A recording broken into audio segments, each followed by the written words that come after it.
En 2020, on était dans une situation presque similaire. Plusieurs candidatures avaient été retenues, dont les plus illustres, celle d'Henri Konan-Bédié, fait le président du PDC-IRDA, celle de Pascal Affi-N'Guessan, et bien d'autres, notamment Kwadwo Konan-Bertin.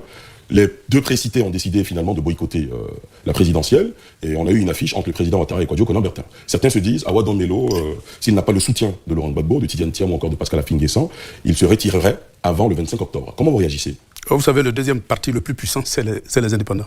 Si vous vous référez aux élections locales, vous verrez que c'est les indépendants qui ont ravi la première place dans l'opposition.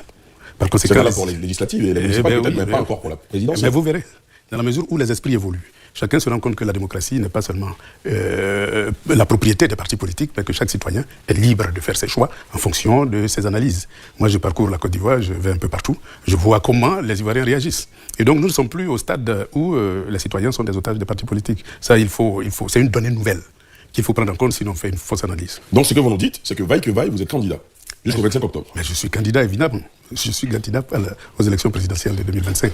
Évidemment, la météo politique, elle peut changer, mais pour le moment, ma ferme conviction, c'est qu'il faut utiliser les urnes comme moyen d'expression démocratique et il faut utiliser les urnes pour faire avancer le jeu démocratique. Parce qu'on oublie souvent que le jeu démocratique, il y a d'abord deux phases essentielles. Faire connaître ses pensées, ses idées. C'est ça le propre d'une campagne électorale. Dès lors que vous avez toujours l'intention d'aller aux élections pour gagner, il est bien évident que vous ratez l'occasion de faire partager vos idées. Mais c'est parce que les Ivoiriens auront partagé vos idées qu'ils vont vous porter au pouvoir. Et donc pour moi, le jeu démocratique, c'est le lieu de l'expression démocratique d'un pays. C'est pour ça que j'ai décidé de rentrer dans le jeu démocratique et puis exprimer mes pensées.